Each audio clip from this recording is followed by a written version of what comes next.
네, 오늘 하나님의 말씀은 신약성경 163페이지 요한복음 10장 22절로 29절까지 말씀입니다.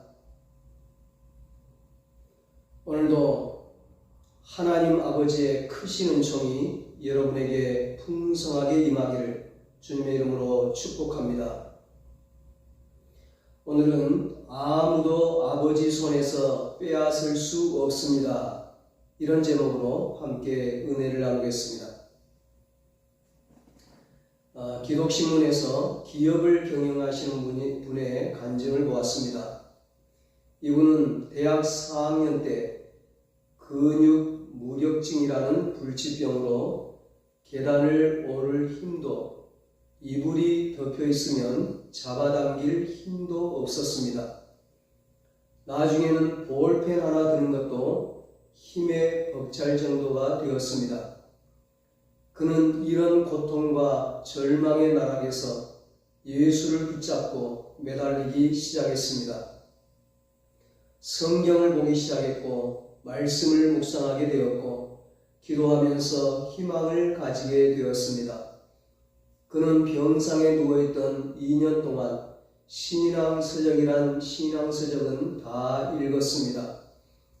그는 의사가 자신의 병을 고칠 수 없다고 했지만 만병의 의원이신 예수님은 능히 고칠 수 있다는 확신이 섰습니다. 그 뒤 그는 그 무서운 병에서 일어나 서울 신촌에 몇 평짜리 가게를 얻어서 보세 옷가게를 시작했습니다. 믿음을 가지고 시작한 그 일을 하나님께서 축복하셔서 결국에는 기업을 갖게 되었습니다. 이렇게 기업을 갖게 된 것은 그 무서운 병 때문이었다고 고백합니다. 그 병 때문에 그는 자기의 부족을 알고 하나님께 의지하기 시작했으며 말씀에 대한 믿음을 가지고 하나님의 임재 안에 살게 되었습니다. 이분에게는 고난이 유익이 되었고 하나님께로 인도하는 축복의 통로가 되었습니다. 어떤 사람은 자신에게 닥쳐오는 사건을 보면서 많은 깨달음을 얻고 예수님을 영접하는 사람이 있고 전혀 깨닫지 못하고 불행의 길을 가는 사람도 있습니다.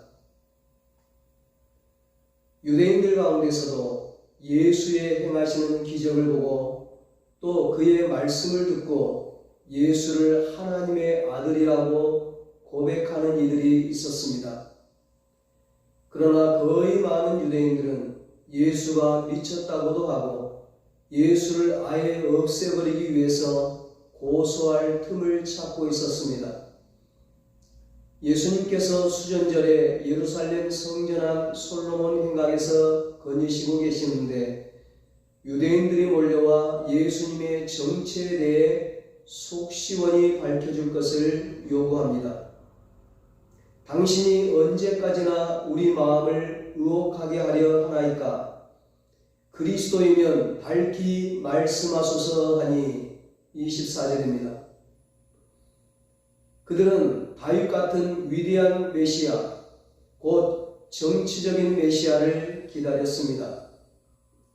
그들 중 어떤 이들은 예수를 유대교의 율법을 파괴한 종교적 죄인으로 혹은 로마에 반역하는 반란 죄인으로 고소할 틈을 엿보고 있는 이들이었습니다. 예수님은 이미 자신이 하나님의 아들이라는 것을, 메시아라는 것을, 구세주라는 것을 말씀과 사역을 통해 밝히셨습니다. 그런데도 그들은 예수님을 믿지 않았고 어떻게 하면 예수를 없앨까에 혈안이 되어 있었습니다. 그렇게 믿지 않는 그들을 향해 예수님께서 놀라운 말씀을 하십니다. 26절, 27절입니다. 너희가 내 양이 아니므로 믿지 아니하는도다. 내 양은 내 음성을 들으며 나는 그들을 알며 그들은 나를 따르느니라. 아멘. 여러분, 짐승도 자기 주인의 음성을 압니다. 집에서 기르는 개도, 고양이도, 닭도, 소도 주인의 음성을 압니다. 그런데 그 중에 특히나 양은 주인의 음성, 목자의 음성을 정확히 듣고 따른답니다. 성경에서 말하는 양은 하나님의 택한 백성을 말합니다. 택한 백성은 주님의 음성을 듣고 주님을 믿게 되어 있습니다. 주님의 음성이 하나님의 말씀이 될 수도 있고, 전도자들이 전하는 복음일 수도 있고, 목사가 하는 설교일 수도 있고, 내 가족과 내 이웃과 내 직장 동료가 하는 말일 수도 있습니다. 때로는 아까 간증한 분처럼 어떤 사건일 수도 있고 어떤 환경과 상황일 수도 있습니다. 여러 가지 방법을 통해서 들려주시는 주님의 음성을 주님께 속한 양들은 듣게 되는 것입니다. 그리고 그 음성을 듣고 깨닫고 주님께 돌아오는 것입니다. 오늘 여러분이 이 예배 자리에 나온 것도 그런 주님의 음성을 듣고 깨닫고 나오게 된 것입니다. 여러분은 주님의 양이기 때문입니다. 여러분은 하나님의 택한 백성이기 때문입니다.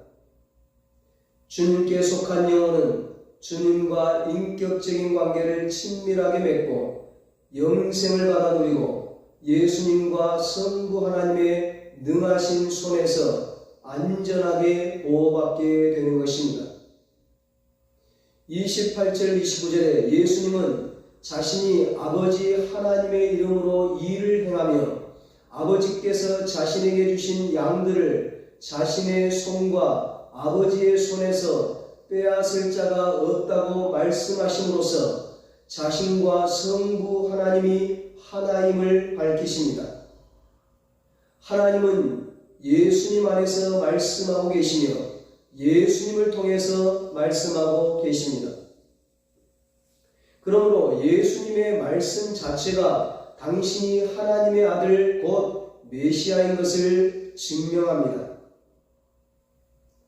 유대인들 대부분은 이런 예수님의 말씀을 받아들이지 않았습니다. 오히려 예수님을 십자가에 못 박으라고 소리쳤고 예수님을 죽였던 것입니다. 그러므로 말씀을 들을 때 깨닫고 믿고 그 말씀에 순종하는 것이 얼마나 큰 축복인지 모릅니다. 열왕기하 5장에 아람나라 군대장관 나아만은 권세 높은 장군이었지만 나병으로 고생하고 있었습니다. 그런데 그 집에는 이스라엘과의 전쟁 중에 잡혀온 여종 하나가 있었습니다. 그 소녀가 주인 마님에게 그럽니다. 우리 주인이 우리나라 이스라엘에 계신 선지자 앞에 가셨으면 좋겠나이다. 그가 그 나병을 고치리이다. 나아만은 그 말을 듣고 그 선지자에게 가기만 하면 고칠 것으로 생각하고 순종하는 마음으로 이스라엘에 가서 엘리사에게 고침을 받았습니다. 이렇게 하나님의 복음을 듣고 그 말씀을 받아들이면 믿으면 순종하면 역사가 일어납니다. 로마서 10장 13절 14절 17절에 말씀합니다. 누구든지 주의 이름을 부르는 자는 구원을 얻으리라. 그런즉 그들이 믿지 아니하는 이를 어찌 부르리요? 듣지도 못한 이를 어찌 믿으리요? 전파하는 자가 없이 어찌 들으리요? 그러므로 믿음은 들음에서 나며 들음은 그리스도의 말씀으로 말미암았느니라. 아멘. 여러분, 우리는 사람들에게 하나님의 말씀, 복음을 전해야 합니다. 아무리 생명의 말씀이라도 전해야 들을 것 아니겠습니까? 말씀을 듣고 믿음을 가질 때 절망 가운데서 일어납니다. 구원의 역사가 일어납니다. 생명의 역사가 일어납니다. 교회에 나와서 들을 귀를 가지고 생명의 말씀을 받아들이면 하나님의 역사가 일어납니다. 이미 수백 년 전에 구약의 이사야 선지자가 메시아가 오시면 어떤 일이 있을 것인가 예언했습니다. 이사야 35장 5절로 6절입니다. 그때 맹인의 눈이 밝을 것이며 못 듣는 사람의 귀가 열릴 것이며 그때 저는 자는 사슴같이 뛸 것이며 말 못하는 자의 혀는 노래하리니 이는 광야에서 물이 솟겠고 사막에서 시내가 흐를 것임이라. 아멘. 이사야의 예언은 예수님께서 오셔서 그대로 성취되었습니다. 예수님께서 행하신 기적 하나하나가 당신의 메시아 되심을 증거하는 사건들이었습니다. 본문의 사건이 생기기 전에 요한복음 9장에 나면서 맹인되었던 사람이 예수님을 통해 고침받았는데 그날이 마침 안식일이었습니다. 바리새인들은 예수님을 안식일날 의료행위를 했다고 고소하려고 그 맹인이었던 사람에게 물었습니다. 그때 그 맹인이 말합니다. 요한복음 9장 25절로 33절입니다. 그가 죄인인지 내가 알지 못하나 한 가지 아는 것은 내가 맹인으로 있다가 지금 보는 그것이니이다. 창세 이후로 맹인으로 난 자의 눈을 뜨게 하였다 함을 듣지 못하였으니 이 사람이 하나님께로부터 오지 아니하였으면 아무 일도 할 수 없으리이다. 아멘. 기적이 예수 그리스도를 통해서 이루어졌습니다. 맹인이 눈을 뜬 것보다 더 큰 기적은 바로 하나님의 아들이신 예수 그리스도가 이 땅에 육신을 입고 오셨다는 것입니다. 그 예수 그리스도를 모셔드리고 그 예수 그리스도를 믿고 그 예수 그리스도를 통해 구원을 받았다는 사실입니다. 본문을 보면 믿지 않는 사람들은 그러한 기적을 보고도 예수의 메시아 되심을 믿지 않았습니다. 이들의 눈이 이미 가리워졌기 때문입니다. 예수 그리스도를 믿음 가운데 받아들이며 지금도 기적은 일어날 수 있습니다. 예수님께서 당신의 공생애를 시작하실 때 처음 일으키신 기적이 바로 물을 포도주로 변화시킨 사건입니다. 이 사건을 통해서 예수님께서는 당신에 대한 믿음을 통해 앞으로 엄청난 기적이 일어날 것을 암시해 주셨습니다. 예수님께서 공생의 사역을 시작한 지 얼마 되지 않아 가나 혼인잔치에 가셨습니다. 그때 잔치집에 포도주가 떨어져 혼인잔치가 엉망이 될 뻔했는데 예수님께서 물로 포도주를 만들어 주심으로써 기쁨의 잔치가 되었습니다. 이것은 예수님을 통한 전도의 행복, 선교의 행복을 말하고 있습니다. 예수를 영접하는 이들에게는 이런 행복과 기쁨이 있는 것입니다. 예수를 그리스도로 구원자로 믿고 고백하는 사람에게는 혼인잔치와도 같은 기쁨이 넘치게 되는 것입니다. 예수님을 영접하고 그분의 말씀에 따라 살아가는 사람에게는 큰 축복이 임합니다. 이런 의미에서 이 세상에서 예수를 믿고 사는 사람처럼 행복한 사람은 없을 것입니다. 예수님을 영접하고 그분의 말씀에 따라 살아가는 사람에게는 구체적으로 어떤 축복이 임할까요?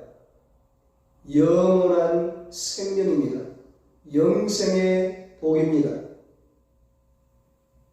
유한한 인간은 죽을 수밖에 없지만 예수를 영접함으로 하나님의 영원한 생명에 들어가는 특권을 오로지 믿음으로만 값없이 얻게 되었습니다. 만약에 이 세상에서 오래 살 수 있는 길이 있다면, 그런 약이 있다면, 인간이면 누구라도 돈을 얼마라도 주고 그것을 살 것입니다. 그런데 예수를 영접함으로 값없이 영원한 생명을 얻을 수 있으니, 영원히 살게 되었으니 얼마나 감사한 일입니까? 그러므로 이 세상에서 예수를 영접하는 일보다 더 큰 일은 없습니다. 예수를 믿고 구원받았다면 죽음이 와도 걱정할 필요가 없습니다.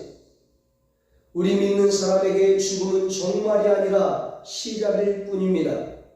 영생으로 들어가고 천국으로 들어가는 축복의 통로일 뿐입니다. 스위스의 한 순교자가 장작 더미 위에 맨발로 올라섰습니다. 이제 막 불을 질러 화형을 집행하려는 순간, 그는 자기를 화형 집행하는 판사를 가까이 오라고 했습니다. 그리고 말합니다. 죄송하오나 판사님의 손을 내 가슴에 얹어 보십시오. 저는 이제 곧 화형을 당하는 몸이옵니다. 만약 저의 심장이 평상시보다 조금이라도 빠르게 뛴다면 저의 종교를 믿지 마시고 저의 하나님을 부인하셔도 좋습니다. 그렇지 않아도 순교자의 표정이 너무 담담하여 의아했던 그는 떨리는 손으로 순교자의 가슴에 손을 얹었습니다. 그 순교자의 가슴은 화형을 기다리는 사람이 아니라, 죽음을 기다리는 사람이 아니라 침대에 잠자러 가는 사람처럼 고요하기만 했습니다. 화형 집행관은 너무나 놀랐습니다. 이 비범한 힘이 어디서 왔단 말인가? 죽음이 불신자들에게는 불안한 것이요, 두려운 것이며 고통스러운 것이 될 수밖에 없습니다. 그러나 구원받은 성도들에게는 주님을 만나는 순간이요, 주님이 예비하신 아름다운 영원한 집으로 들어가는 순간이니 어찌 불안하며 두려울 수 있겠습니까? 세계적인 부흥사 무디는 임종 직전에 세상이 점점 멀어지니 천국 문이 열린 것이 보이는구나, 그렇게 고백하며 기쁘게 세상을 마쳤습니다. 인생의 마지막 순간 천국 문이 보이지 않는다면 기쁘게 죽어갈 수 없을 것입니다. 예수를 영접하는 사람에게는 생명이 말소되는 일이 결코 없을 것입니다. 불멸의 생명을 얻었기 때문에 영원합니다. 영생을 누리는 것입니다. 이런 영원한 삶을 그 누구도 빼앗아갈 수는 없습니다. 영원한 생명은 하늘과 땅의 주인이 주시는, 값없이 주시는 것이기 때문에 절대 안전합니다. 영생은 하나님의 선물이라서 영원한 것입니다. 우리는 예수 그리스도 품 안에서 영원합니다. 안전합니다. 행복합니다. 6.25 전쟁이 치열하던 1950년 어느 날, 38선을 넘어 남하하던 민간 목장을 한 인민군 첩자들이 미군 첩보부대 요원들에 의해 체포되어 사형을 당하게 되었습니다. 그런데 인민군 첩자 중 한 사람이 십자가를 그리며 기도를 했습니다. 이 모습을 본 유엔군 장교는 그에게 옆으로 나오라고 했습니다. 살려줄 것 같다는 눈치를 챈 다른 인민군들도 모두 십자가를 그리며 기도하였습니다. 유엔군 장교는 저들 중에는 아무래도 가짜가 있을 것이라 생각하여 찬송가를 불러보게 했습니다. 조금 전 십자가를 그리며 기도하던 사람 중 찬송가를 정확하게 불렀던 사람은 한 사람밖에 없었습니다.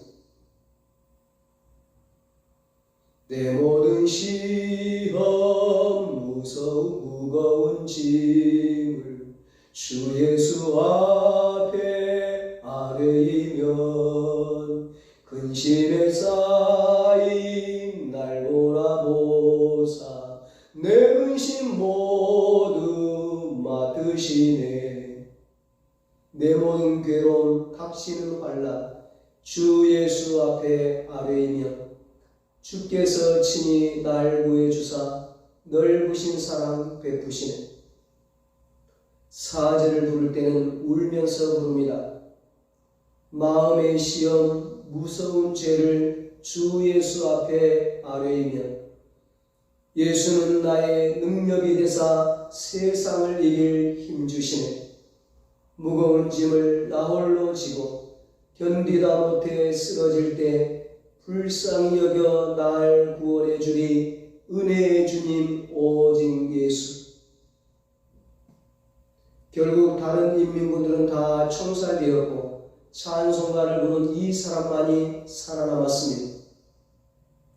사실 이 사람은 신자가 아니었습니다. 오히려 교회 나가는 아내의 머리채를 움켜쥐고 때리는 핍박자였습니다. 그런 핍박 속에서도 그 아내는 한 번도 예배에 빠지지 않았습니다.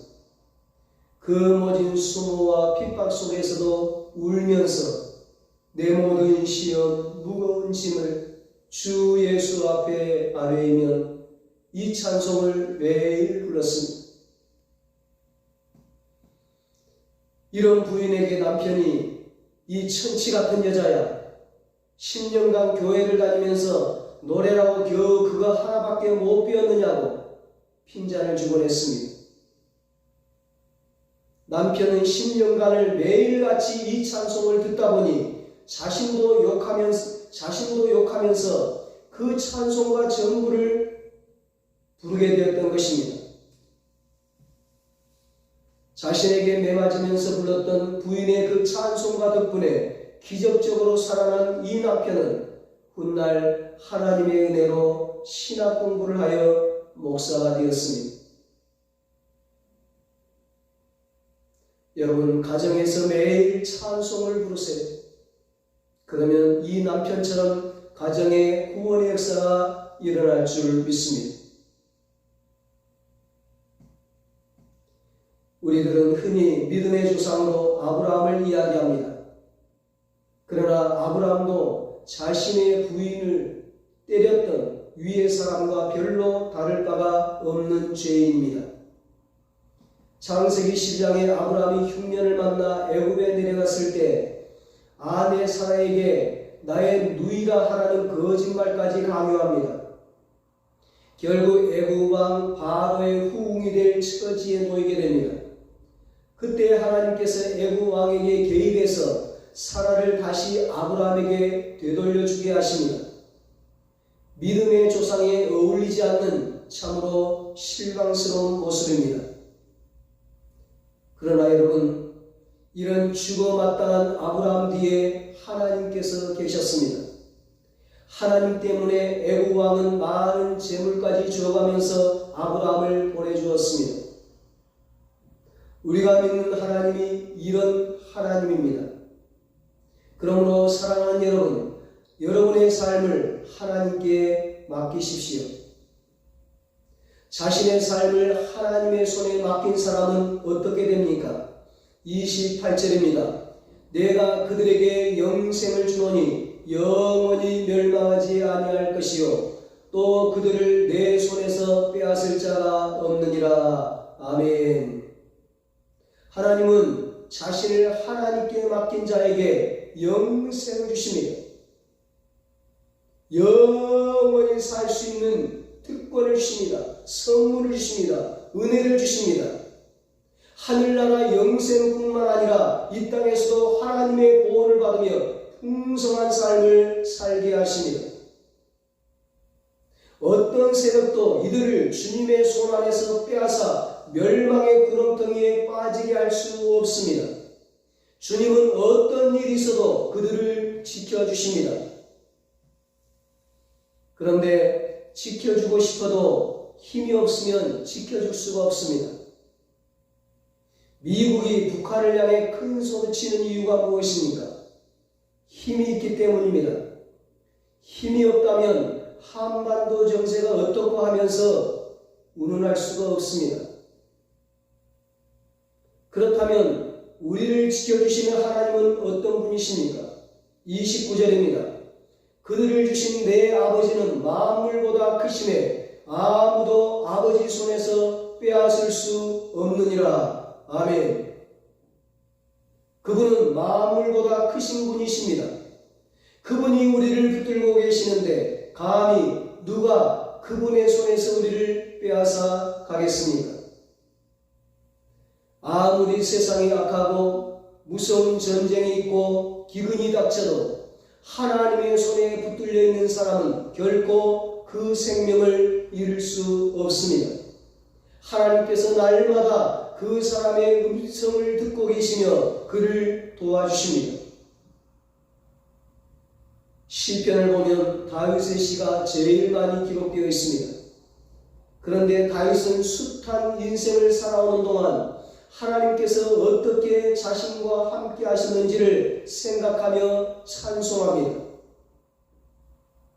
나를 기가 막힐 웅덩이와 수렁에서 끌어올리시고 내 발을 반석 위에 두사 내 걸음을 견고하게 하셨도다.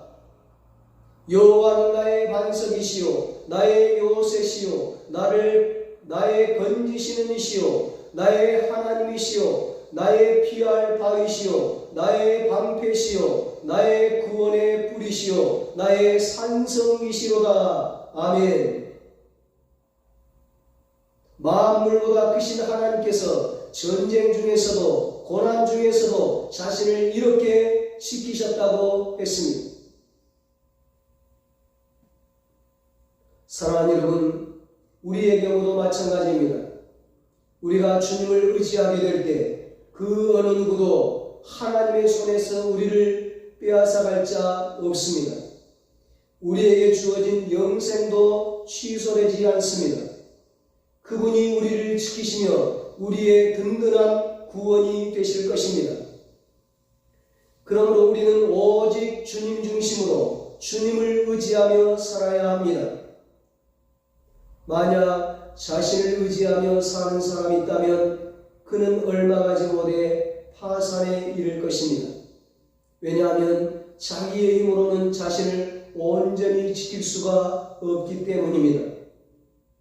그러나 주를 의지하고 그분께 모든 것을 맡기는 인생은 날마다 새로운 힘을 공급해 주시는 하나님의 놀라운 은혜를 체험하게 될 것입니다.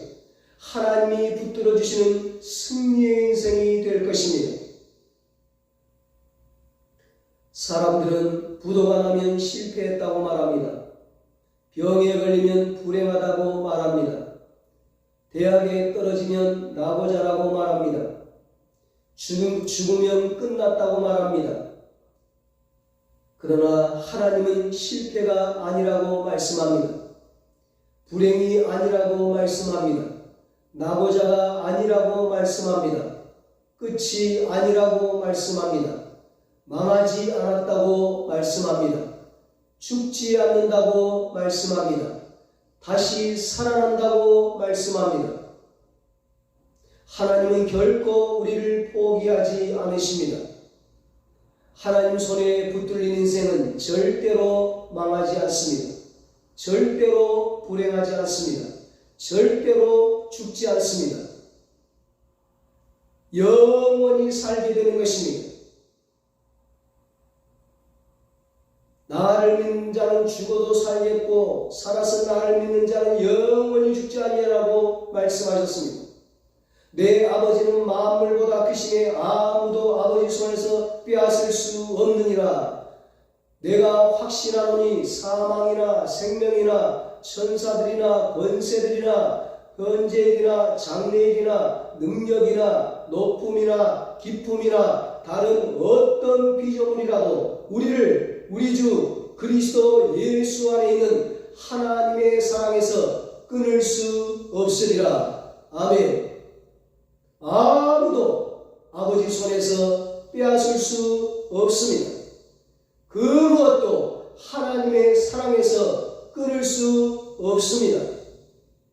저와 여러분의 인생이 하나님이 붙들어 주시는 복된 인생, 승리의 인생이 되시기를 예수님의 이름으로 축원합니다.